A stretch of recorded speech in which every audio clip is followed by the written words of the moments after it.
ভাই, রমজান আসলেই আমার একটা কথা মনে হয়, আমরা রোজা রাখি ঠিকই, কিন্তু রমজান শেষ হলে আবার আগের মতোই হয়ে যায় কেন? আরে ঠিক বলছো। চলো আমাদের এলাকার বড় ভাইকে গিয়ে এই সম্পর্কে জিজ্ঞাসা করি। হ্যাঁ চল।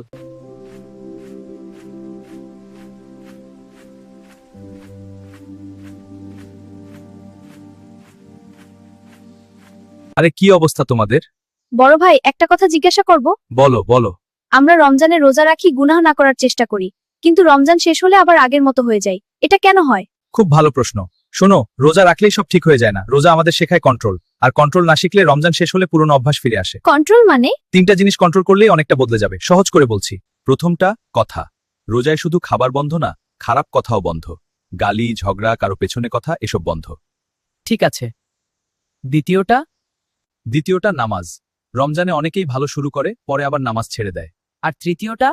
তৃতীয়টা কুরআন আর দোয়া। প্রতিদিন 5 মিনিট কুরআন, আর ইফতারের আগে 1 মিনিট দোয়া। তাহলে যারা ভিডিও দেখছে, তোমরাও ছোট করে শুরু করো, আর ভিডিওতে লাইক করো, আর আমাদের চ্যানেলটা সাবস্ক্রাইব করে দিও।